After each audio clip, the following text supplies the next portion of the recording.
dan akan bertambah keimanan kita kepada Rasulullah sallallahu alaihi wasallam. Dengan berusaha untuk mengikuti apa yang dilakukan oleh Rasulullah sallallahu alaihi wasallam.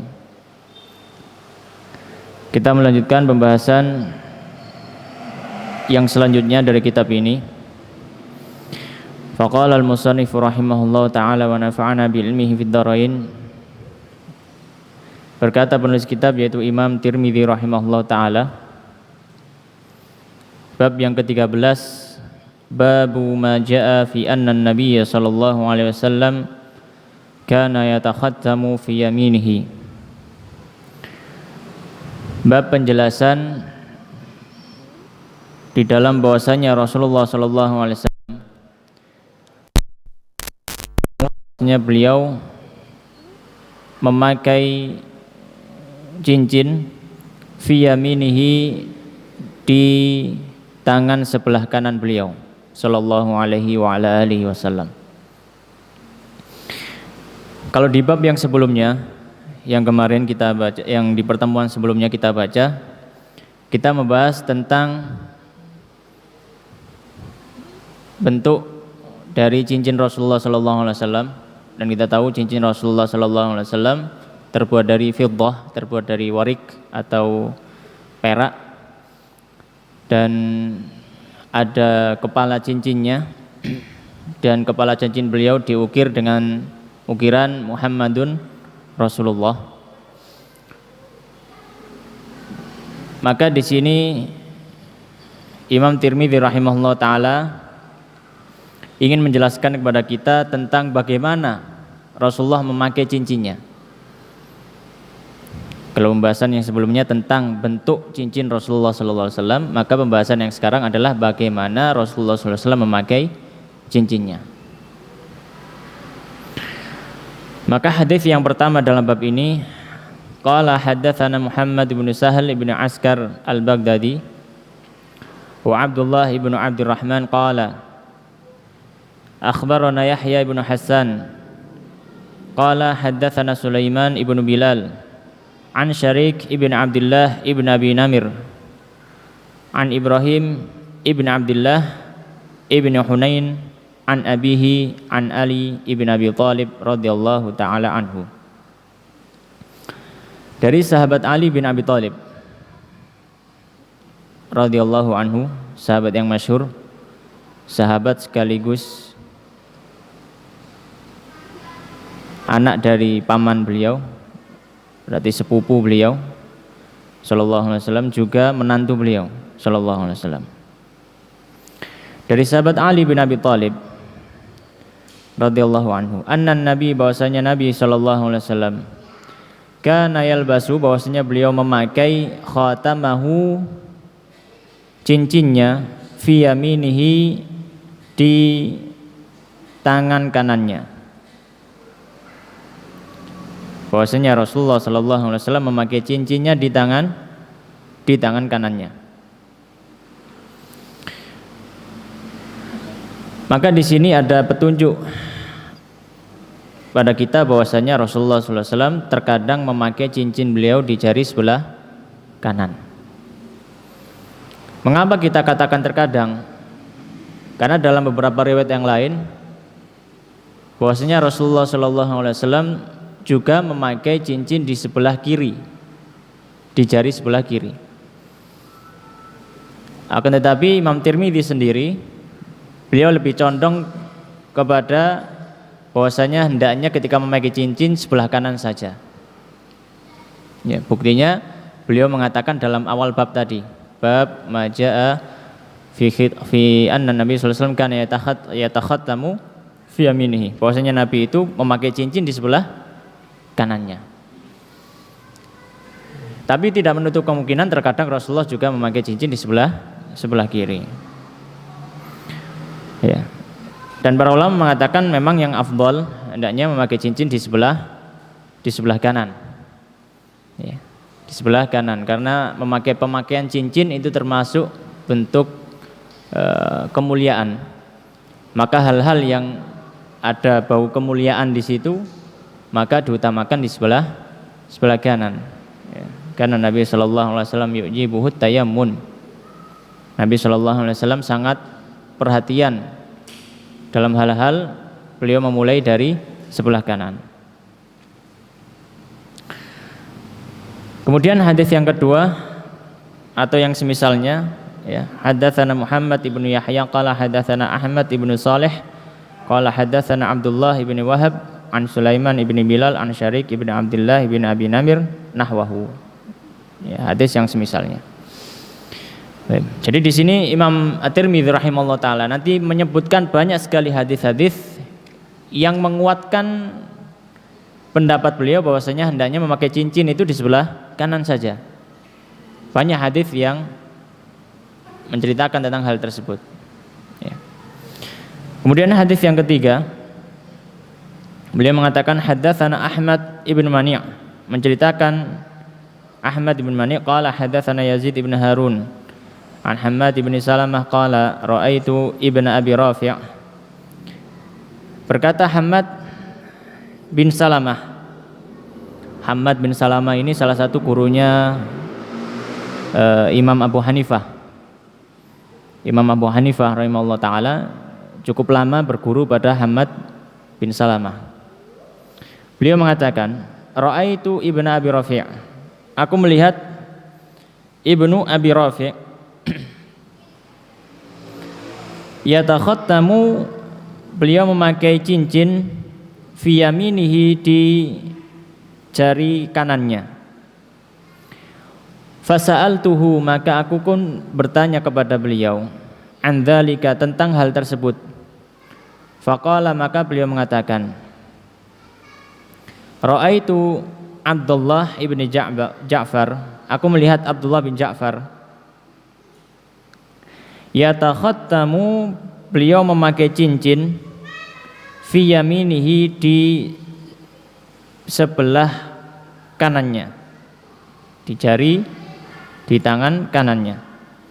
Wa qala Abdullah ibnu Ja'far, dan mengatakan Abdullah bin Ja'far, kana Rasulullah, bahwasanya Rasulullah sallallahu alaihi wasallam yatakhattamu fi yaminihi, beliau memakai cincin di jari kanannya. Ya.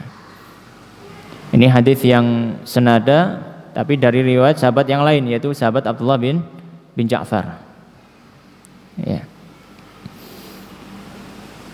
Kemudian hadis yang keempat, hadis yang sama juga, haddatsana Yahya bin Musa qala haddatsana Abdullah ibnu Numair qala haddatsana Ibrahim ibnu al-Fadl an Abdullah ibni Muhammad ibni Aqil an Abdullah ibni Ja'far, dari sahabat Abdullah bin Ja'far radhiyallahu anhu, anna Nabi, bahwasanya Nabi sallallahu alaihi wa ala alihi wasallam, kana yatakhattamu, beliau memakai cincinnya fi yaminihi, di tangan kanannya. Ini juga riwayat yang sama dari sahabat yang sama, yaitu Abdullah bin Ja'far. Dan para ulama mengatakan, diantaranya yang disebutkan oleh Imam Al-Baijuri rahimahullah ta'ala dalam kitab beliau Al-Mawahib Al-Laduniyah, bahwasanya dipakai di sebelah kanan, di jari apa namanya? Ini jentik nopo nggih? Kelingking Mas. Nggih. Lali bahasa Indonesia niki. Kelingking. Dipakai di kelingkingnya. Nggih, jentikane. Ya, dipakai di kelingkingnya. Ya. Di antara hikmahnya adalah supaya seorang itu tidak tersibukkan dengan cincinnya. Nggih. Seorang itu tidak tersibukkan dengan cincinnya, ya. Karena jari kelingking ini lebih tersembunyi daripada jari yang lain. Ya. Ya. Karena kadang ketika kita memakai cincin, taruhlah misalkan cincinnya di jari telunjuk misalkan, ya maka akan sering kelihatan dan lebih dekat kepada kita.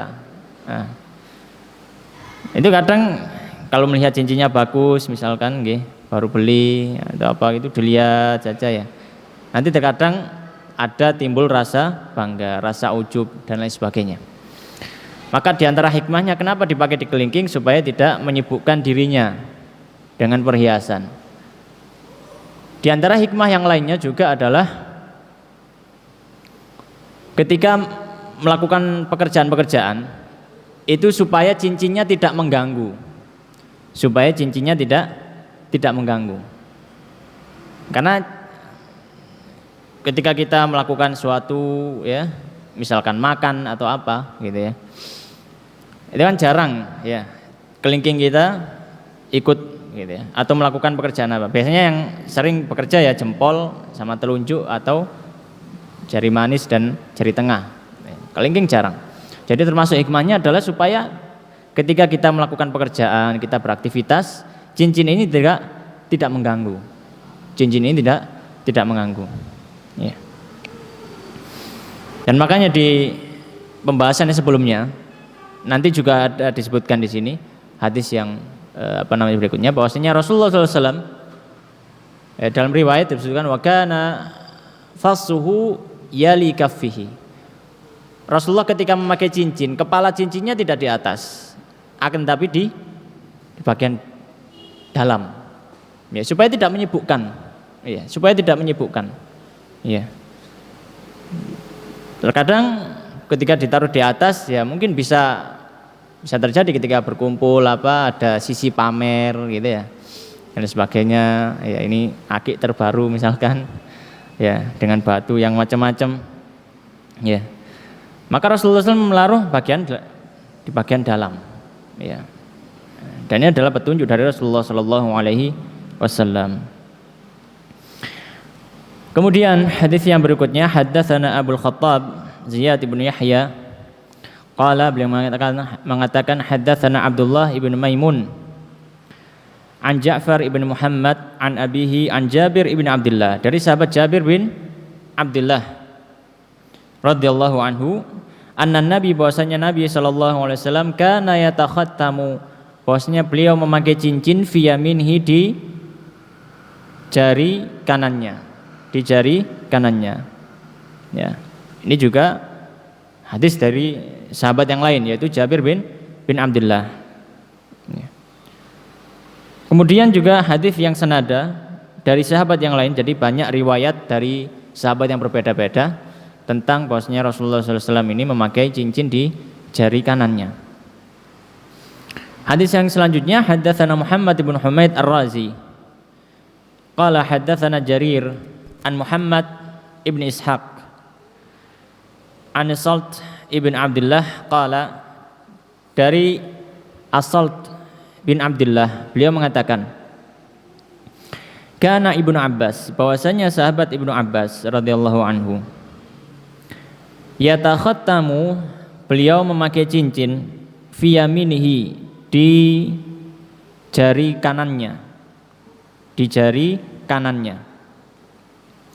wala ikhaluhu, dan saya tidak mengira beliau illa kecuali qala, beliau mengatakan ya, kana Rasulullah, adalah Rasulullah sallallahu alaihi wasallam yatakhattamu, beliau memakai cincin fi yaminihi di jari kanan beliau sallallahu alaihi wa ala alihi wasallam. Ya. Ya, di sini ada petunjuk kepada kita tentang bagaimana semangat sahabat Rasulullah SAW ingin meniru Rasulullah SAW dalam berbagai sisi, bukan hanya dalam masalah ibadah saja, bahkan dalam mazhar, dalam penampilan juga berusaha mencontoh Rasulullah SAW. Ya. Dan hendaknya seorang Muslim demikian. Ketika dia mengaku mencintai Rasulullah SAW, dia berusaha semaksimal mungkin untuk mengikuti apa yang datang dari Rasulullah SAW. Dikisahkan bahwasanya Imam Ahmad bin Hanbal rahimahullah taala, suatu ketika beliau belajar hadis terus sampai pada hadis kana Nabi sallallahu alaihi wasallam yahtajimu wa yu'ti dinaran. bahwasanya Rasulullah Shallallahu Alaihi Wasallam dulu pernah berbekam dan beliau memberi tukang bekamnya 1 dinar. Maka Imam Ahmad setelah belajar hadis ini, kalau belajar hadis itu ya kalau zaman dulu ya imla, karena tidak ada fotokopi, jadi gurunya baca hadis, muridnya nulis. Setelah ditulis dihafal. Setelah dihafal dicek kembali sanadnya. Setelah dicek kembali sanadnya, kemudian ditentukan ini hadis sahih atau dhaif. Ya, hadis yang sahih atau lemah, gitu ya. Kemudian kalau sudah, kadang ada para ulama yang membukukan. Ada juga yang mengajarkan langsung. Ya. Nah, Imam Ahmad ini ketika setelah mendengar hadis tersebut, kemudian beliau menghafalnya. Setelah menghafal, maka beliau langsung mencari tukang bekam. Dicari tukang bekam, kemudian minta dibekam. Setelah dibekam, beliau memberikan tukang bekam 1 dinar. Itu semangat para ulama zaman dahulu, para salaf kita dalam mengamalkan hadis-hadis Rasulullah SAW. Meskipun itu hal yang terlihat mungkin sepele atau hal yang ya suatu yang mungkin sulit dilakukan, ya. Tapi mereka berusaha. Makanya para ulama salaf mengatakan bahwasanya kami dahulu cara menghafal hadis adalah dengan selalu mengamalkannya. Cara menghafal hadis adalah dengan selalu mengamalkan. Karena ketika kita mengamalkan, kita akan selalu ingat dengan hadis yang sudah kita hafal. Maka di situ kalau kita sering mengamalkan, ya otomatis kita akan sering ingat. Ya, otomatis kita akan sering ingat. Nah, itu zaman dahulu. Ya. Maka di sini seperti sahabat Ibnu Abbas. Ibnu Abbas memakai cincin di tangan kanan beliau, radhiyallahu anhu. Dan beliau mengatakan bahwasanya Rasulullah SAW dahulu itu kalau memakai cincin ya di sebelah kanan. Ya.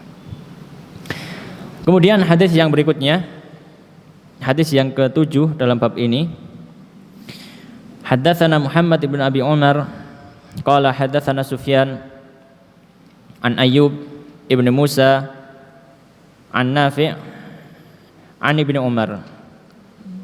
Dari Nafi' ini maula Ibnu Umar, mantan budak Ibnu Umar yang dibebaskan kemudian jadi murid dari Ibnu Umar, dari sahabat Ibnu Umar radhiyallahu anhuma.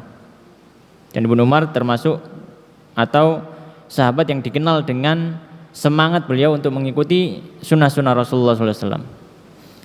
Beliau mengatakan anan Nabi, bahasanya Nabi SAW ittakhadha, beliau mengambil khataman atau membuat khataman,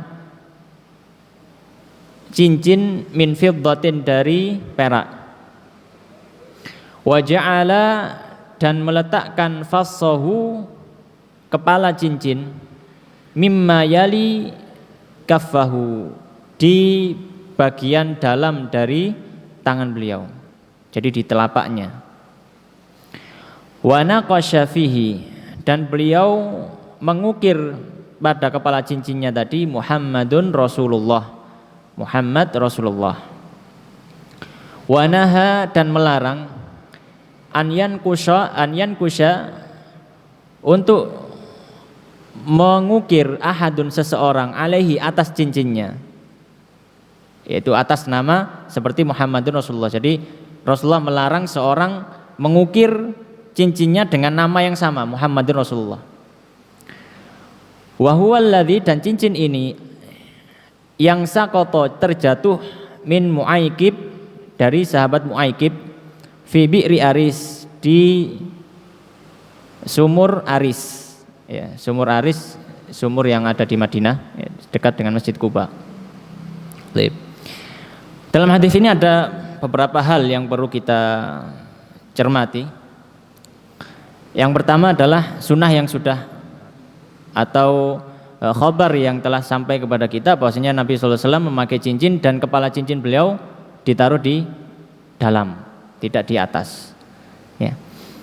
Akan tapi di beberapa riwayat seperti yang disebutkan oleh Imam Baijuri dalam kitab beliau, dalam syarah kitab ini, Banyak dalam riwayat lain seperti riwayat Abu Dawud bahwasanya terkadang Rasulullah SAW meletakkan di bagian atas, ya. Jadi tidak selalu di bagian dalam, ya. Terkadang di bagian atas, tapi terkadang juga di bagian dalam. Ya. Dan ukiran cincin Rasulullah SAW tulisannya adalah Muhammadun Rasulullah, Muhammadun Rasulullah. Wa naha an yankusha ahadun alaihi, dan Rasulullah melarang seseorang mengukir cincinnya sama dengan tulisan yang ada di cincin beliau sallallahu alaihi wasallam. Ya. Ini juga ada faedah bahwasanya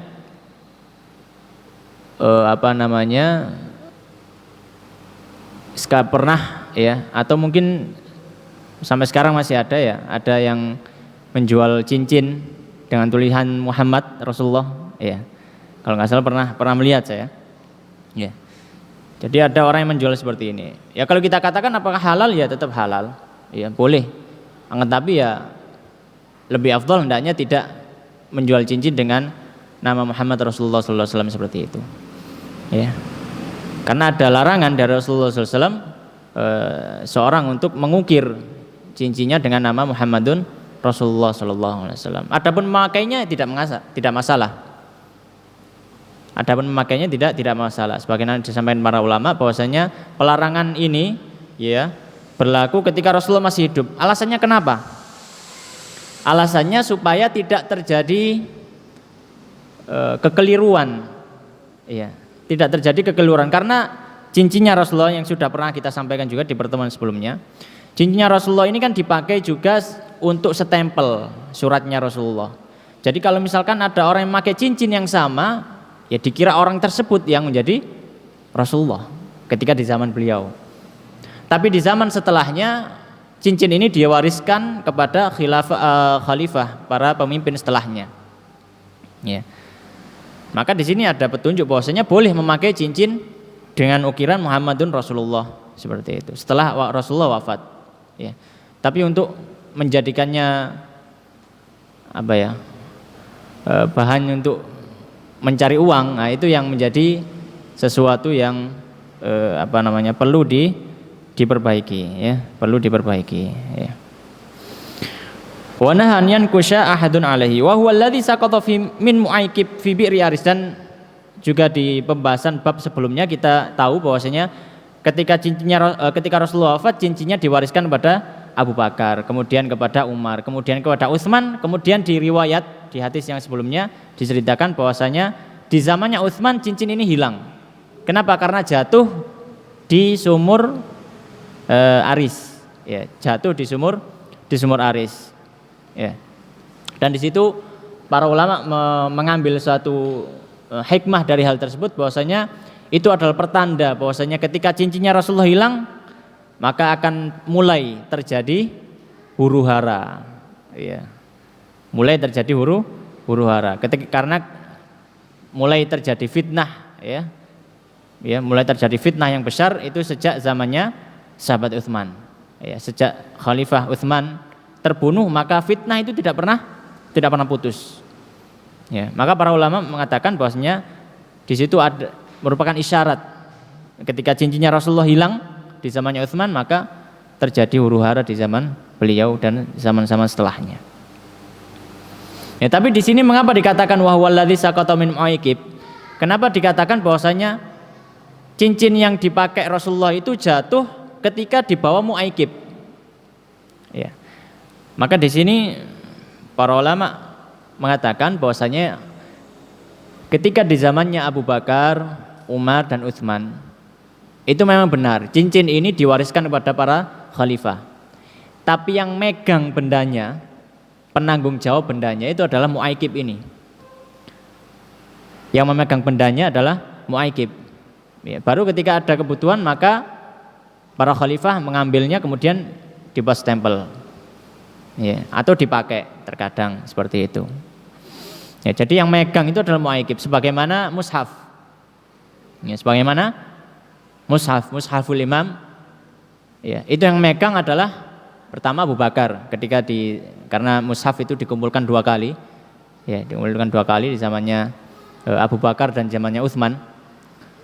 Maka mushaf yang pertama ya, yang yang dikumpulkan Abu Bakar itu pertama dipegang Abu Bakar. Kemudian dipegang Umar. Setelah Umar wafat, dipegang anaknya Hafsah. Ya. Jadi ada yang memegang, ada penanggung jawab dalam benda-benda tersebut. Baik. Kemudian hadis yang berikutnya, haddatsana Qutaibah ibn Sa'id qala haddatsana Hatim bin Ismail an Ja'far ibn Muhammad an abihi qala, dari Ja'far bin Muhammad dari bapaknya bahwasanya beliau mengatakan, kana Al-Hasan wal Husain, bahwasanya Hasan dan Husain cucu Rasulullah sallallahu alaihi wasallam, dan beliau berdua disebutkan Rasulullah sallallahu alaihi wasallam sayyida syababi ahlil jannah. Beliau berdua ini adalah kepala atau pemimpin dari para pemuda yang masuk surga, Hasan dan juga Husain. Dan untuk Hasan sendiri punya keutamaan khusus. Ketika Rasulullah sallallahu alaihi wasallam menggendong Hasan, maka beliau mengatakan kepada Hasan, kepada para sahabat ketika itu, ya, ibni hadza sayuslihu bainal fi'atainil azimaini. Anakku ini, yaitu Hasan, maksudnya anak ya, cucu gitu ya. Jadi cucuku ini kelak akan mendamaikan dua kelompok besar yang berseteru. Ya, Hasan. Ya, yang digendong ketika adalah Hasan.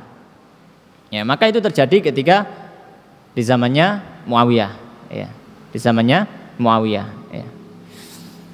Adapun Husain sendiri, ya, beliau masyhur dan beliau syahid di Karbala, ya, ketika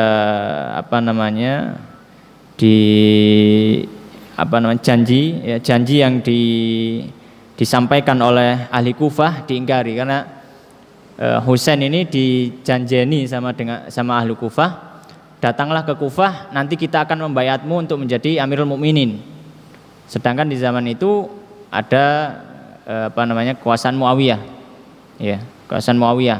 Kemudian ketika datang belum sampai Kufah, ternyata orang-orang Kufah tidak mau menolong ketika ada penyerangan, ya. Akhirnya dibunuh di Karbala radhiyallahu anhuma. Kan Al-Hasan bin Husain, bahwasanya Hasan bin Husain yatakhattamani, beliau memakai cincin. Beliau berdua memakai cincin fi yasarihima, di jari kirinya, ya, di jari kirinya. Ya. Ini salah satu riwayat, ya, tentang ada beberapa sahabat yang memakai cincin di sebelah kiri, ya. Ala kulli hal, ya, boleh kita memakai cincin sebelah kiri, sebelah kanan juga boleh, ya, sama-sama sunnah. Tapi yang afdol, sebagai yang disebutkan oleh Imam Baijuri, yang afdol adalah di tangan kanan. Kemudian selanjutnya, haddatsana Abdullah ibn Abdurrahman qala haddatsana Muhammad ibn Isa wa huwa ibn Tabba' qala haddatsana Abbad ibn Awam an Sa'id ibn Abi Arubah an Qatadah, dari Qatadah, an Anas bin Malik, dari sahabat Anas bin Malik radhiyallahu anhu, annahu sallallahu alaihi wasallam, bahwasanya Rasulullah sallallahu alaihi wasallam kana yatakhattamu, beliau memakai cincin fi yaminihi, di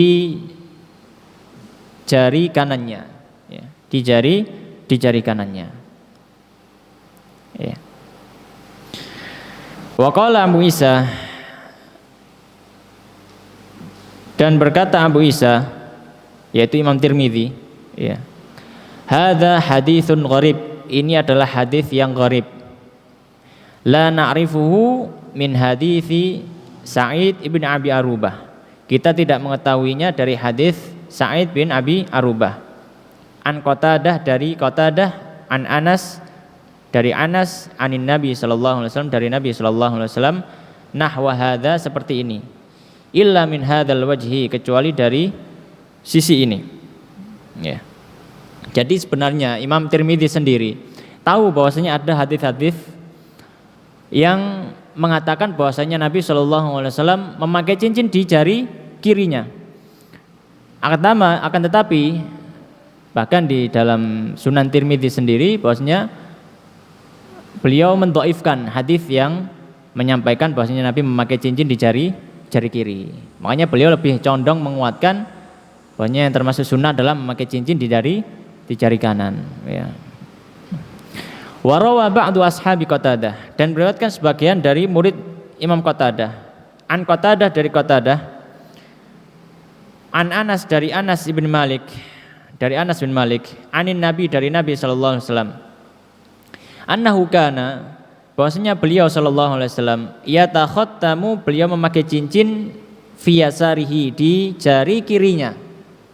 Ya, jadi beliau menyebutkan hadis yang menceritakan bahwasanya Nabi memakai cincin di jari kiri. Akan tapi beliau menambahi wa huwa haditsun la yasihhu aidzan.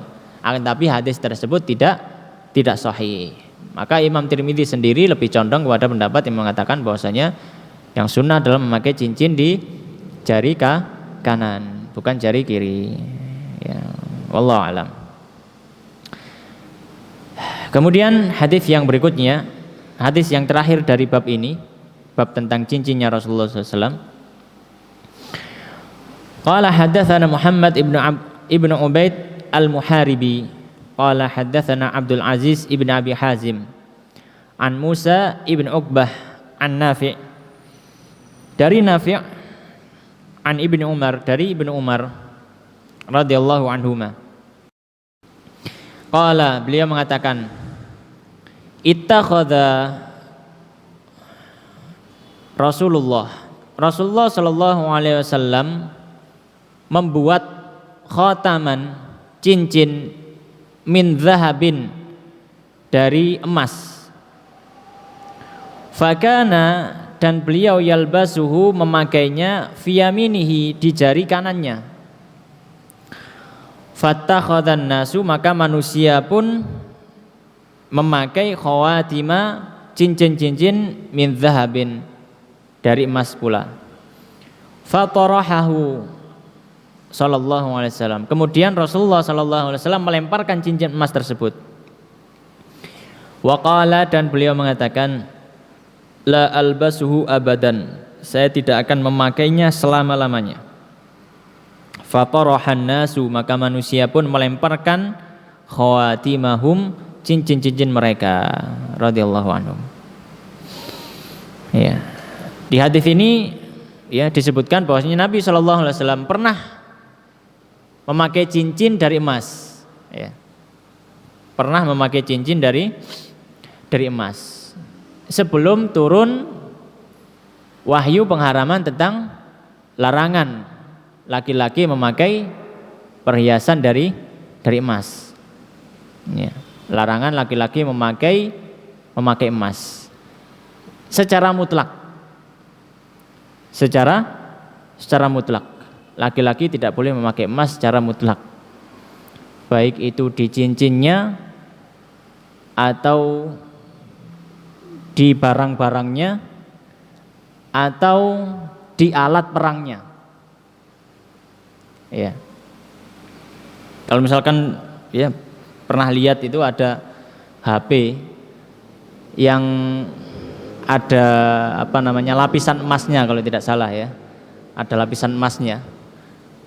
Maka HP kalau ada lapisan emasnya, kalau yang megang laki-laki maka HP itu haram. Ya, maka HP itu haram. Kenapa? Laki-laki secara mutlak tidak boleh memakai emas kecuali kebutuhan. Ya. Darurat. Bukan kebutuhan tapi darurat, kecuali darurat. Contohnya misalkan ada sahabat yang perang terpotong hidungnya. Ya, terpotong hidungnya. Maka Rasulullah membolehkan sahabat tadi untuk mengganti hidungnya dengan hidung dari emas. Ya, karena kebutuhan. Ya, karena kebutuhan. Dan beberapa ulama juga mengatakan boleh gigi. Ya, misalkan giginya lepas, bukan sengaja dilepas terus diganti emas, bukan ya. Tapi memang giginya lepas. Ya, giginya lepas dan boleh ketika itu dia memakai emas. Ya. Tapi hanya terbatas itu saja. Terbatas itu saja. Adapun pemakaian yang lain maka tidak boleh. Ya, pemakaian yang lain tidak boleh. Ya. Adapun wanita boleh. Ya, adapun wanita boleh. Selama tidak israf, selama tidak berlebihan. ya, tidak melampaui batas berlebihan. Ya. Ketika berlebihan ya bukan haram di perhiasannya, tapi haram karena berlebih-lebihannya. Misalkan wanita pakai gelang ya dari ujung pergelangan tangan sampai sikut misalkan pakai gelang semua gitu dari emas. Nah, ini tidak boleh. Kenapa? Ini bentuk israf. Ya, bentuk israf, ya. Nah, maka Rasulullah SAW ketika itu pernah memakai atau membuat cincin dari emas, kemudian beliau pakai, ya. Dan langsung seketika itu para sahabat mengikuti, melihat Rasulullah memakai cincin emas, langsung diikuti. Ya, itulah para sahabat. Ya, semangatnya mengikuti Rasulullah SAW luar biasa. Ya, semangatnya mengikuti Rasulullah SAW sangat luar biasa. Ya. Ya, ini dalam segi perhiasan. Dalam segi ibadah apalagi? Ya, malah lebih semangat. Ya, malah lebih semangat. Ya. Ya, maka kita yang mengaku mencintai Rasulullah SAW, hendaknya kita semangat mengikuti ibadahnya Rasulullah SAW, semangat mengikuti apa yang ditunjukkan Rasulullah SAW. Fakana yalbasu fi yaminia. Beliau memakai cincinnya tadi di sebelah kanan. Nah, beliau memakai cincin di sebelah kanan. Ya, kemudian turun ya, sampai kepada Rasulullah SAW bahwasanya ada pengharaman bagi laki-laki memakai emas. Ya, maka beliau langsung melemparkannya. Ya, maka beliau langsung melemparkannya. Dan seketika itu pula para sahabat juga melemparkan cincin emas mereka. Ya, jadi kita tahu bahwasanya emas itu mahal. Ya, tapi mereka langsung membuangnya begitu saja. Kenapa? Karena ketaatan kepada Rasulullah SAW tidak menandingi, ya, tidak ada yang menandinginya. Bahkan dunia yang paling mahal pun tidak bisa menandingi ketaatan kita pada Rasulullah SAW. Ya, ketika iman itu sudah ada pada hati, di dalam hati kita. Makanya dalam satu hadis, ya, Rasulullah SAW bersabda, ya, tidak akan merasakan manisnya iman, ya, kecuali dia merasakan atau melakukan 3 hal. Di antaranya adalah mencintai Rasulullah SAW dan Allah Subhanahu Wa Taala melebihi kecintaan daripada keduanya. Ya, melebihi kecintaan kepada keduanya.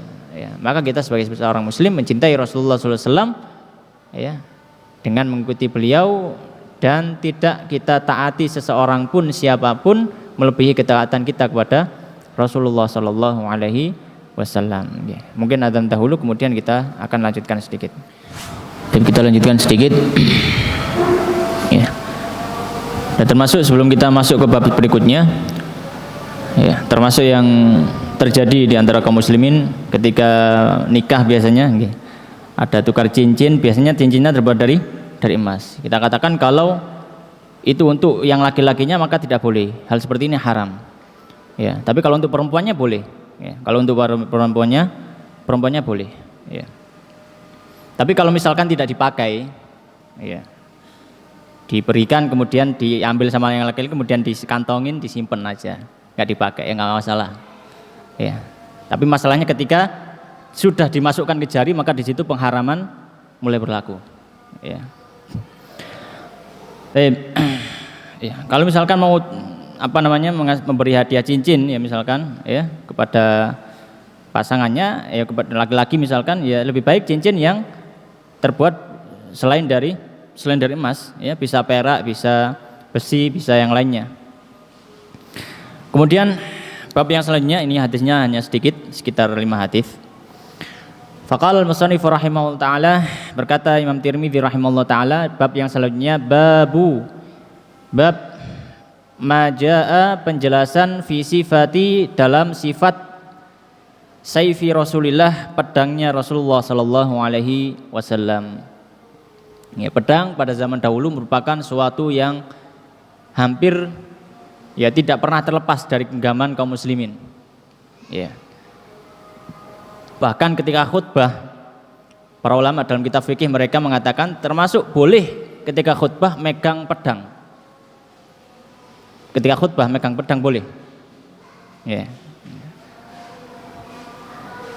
Jadi pedang itu hampir tidak pernah terlepas dari kaum muslim pada zaman dahulu, ya, pada zaman dahulu. Tapi hari ini, ya, insya Allah kita sudah aman gitu ya, sudah aman, tapi bukan berarti kita tenang-tenang saja ya, boleh kita persiapan ya, kita latihan misalkan belajar silat atau yang semisalnya ya boleh ya, dengan tujuan kalau misalkan ada hal yang perlu kita lakukan dalam rangka membela agama Allah Subhanahu wa taala, kita bisa melakukannya. Hadis yang pertama dalam bab ini tentang pedangnya Rasulullah SAW, beliau mengatakan haddatsana Muhammad bin Bashar qala haddatsana Wahab bin Jarir qala haddatsana Abi an Qatadah an Anas, dari sahabat Anas radhiyallahu taala anhu, qala beliau mengatakan kanat qabi'atu sayfi Rasulillah. Kanat adalah qabi'atu saif. Qabi'atu saif itu pedang itu kan ada gagangnya ya. Pedang itu ada gagangnya. Nah, gagang ini biasanya di bagian bawah ada hiasannya. Ini namanya qabi'ah. Qabi'atu saif itu berarti gagang pedang kemudian bagian bawahnya ya. Jadi kanat qabi'atu sayfi Rasulullah, bahwasanya bagian bawah dari gagang pedangnya Rasulullah sallallahu alaihi wasallam min fiddah, terbuat dari perak. Ya. Terbuat dari perak. Maka kita katakan hukum asalnya pemakaian emas dan perak untuk laki-laki adalah haram, kecuali perak untuk cincin atau untuk saif. Untuk tahliyatu alatil harb, untuk menghiasi alat-alat perang itu boleh. Tapi untuk menghiasi alat-alat perang ini hanya perak saja. Adapun emas tidak boleh. Ya, boleh menghiasi alat perang dengan perak. Ya. Tapi selain dari kedua hal itu, selain dari cincin dan alat perang, maka diharamkan bagi laki-laki. Ya. Meskipun itu perak. Ya, jadi bagian bawah dari gagang pedangnya Rasulullah SAW itu terbuat dari perak. Kemudian hadis yang berikutnya haddatsana Muhammad bin Bashar qala haddatsana Muadz bin Hisham qala haddatsani Abi an Qatadah an Abi Sa'id ibn Abil Hasan qala, dari Abu Sa'id bin Abil Hasan ya. Qala, beliau mengatakan kanat qabi'atu sayfi Rasulillah, bahwasanya bagian bawah gagang pedangnya Rasulullah sallallahu alaihi wasallam min fiddah, dari perak. Ini sama dengan hadis yang sebelumnya. Kemudian hadis yang berikutnya haddatsana Abu Ja'far Muhammad ibn Sudran Al-Basri qala haddatsana Talib ibn Hujair an Hud wa huwa ibnu Abdullah ibn Sa'ad an jaddihi qala, ya, dari kakeknya yaitu Sa'ad, ya, dari kakeknya Sa'ad radhiyallahu anhu qala, beliau mengatakan dakhala Rasulullah ya. Rasulullah sallallahu alaihi wasallam an jaddihi, dari kakeknya Hud tadi namanya adalah Mazidah ya, namanya adalah Mazidah bin Jabir Al-Abdi. Qala, beliau mengatakan dakhala Rasulullah sallallahu alaihi wasallam masuk Makkah ke kota Mekah yaumal fathi, pada Fatu Makkah. Wa ala sayfihi, dan di atas pedangnya zahabun wa fiddah, ada emas dan perak. Ya. Maka di sini tadi katanya tidak boleh memakai emas untuk perhiasan pedang, menghiasi pedang. Maka kita katakan hadis ini adalah hadis yang dhaif. Ya. Hadis ini adalah hadis yang dhaif. Qala Talib, berkata Talib, fasa'altuhu, ya, maka aku bertanya, ya, anil fiddah, tentang perak. Faqala, maka sahabat tadi Mazidah mengatakan kanat qabi'atu sayfi fiddatan, gagang pedangnya Rasulullah sallallahu alaihi wasallam itu terbuat dari perak, ya, gagang pedangnya Rasulullah terbuat dari perak, ya. Tapi hadis ini dhaif, ya, yang mengatakan bahwasanya di pedangnya Rasulullah SAW ada emas, ada perhiasan dari emasnya. Maka ini hadis yang dhaif, dan para ulama mengatakan bahwasanya tetap berlaku bahwasanya zahab, emas tidak boleh dipakai oleh laki-laki secara mutlak, kecuali kebutuhan untuk mengganti anggota tubuhnya seperti gigi ataupun hidung. Di luar dari itu maka tidak boleh, meskipun itu adalah alat untuk berperang. Ya, meskipun itu alat untuk berperang, ya. Kemudian hadis yang berikutnya, haddatsana Muhammad ibnu Syuja' al-Baghdadi. Qala, beliau mengatakan haddatsana Abu Ubaidah al-Haddad an Utsman ibn Sa'ad an Ibnu Sirin, dari Ibnu Sirin. Qala, beliau mengatakan, ya, Ibnu Sirin di sini adalah Muhammad bin Sirin. Ya. Muhammad bin Sirin. Ya. Saudaranya Muhammad bin Sirin itu ada banyak, dan kebanyakan mereka adalah periwayat hadis. Termasuk punya saudari perempuan namanya Hafsah bin Sirin. Ya, itu saudarinya Muhammad bin Sirin. Tapi yang paling masyhur adalah Muhammad ibnu Sirin. Ya. Ibnu Sirin sendiri itu adalah sebenarnya bekas budak. Ya. Kalau tidak salah bekas budaknya sahabat Anas. Kemudian dibebaskan, punya anak-anak yang cukup banyak, dan banyak dari anak-anaknya menjadi periwayat hadis. Ya, banyak dari anak-anaknya menjadi periwayat hadis. Ya. Maka keluarga Ibnu Sirin adalah keluarga hadis, ya. Keluarga hadis. Qala, beliau mengatakan, sana'tu sayfi, aku membuat pedangku ala sayfi Samurah ibni Jundub. Saya membuat pedangku seperti pedangnya Samurah bin Jundub radhiyallahu an, salah seorang sahabat.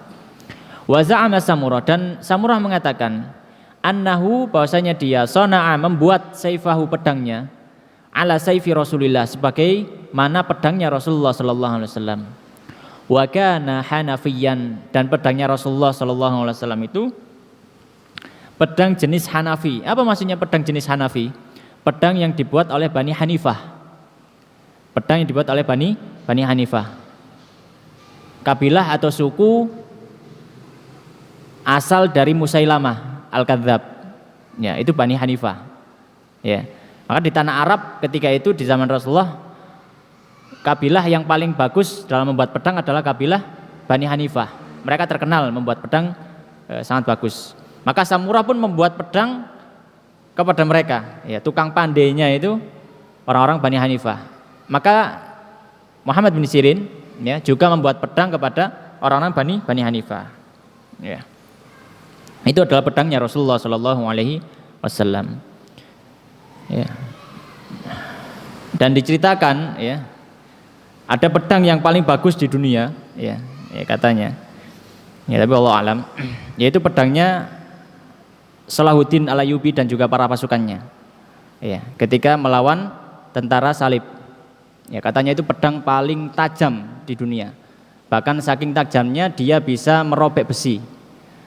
Jadi kalau pedang biasanya itu bisa merobek kayu atau kain, ya.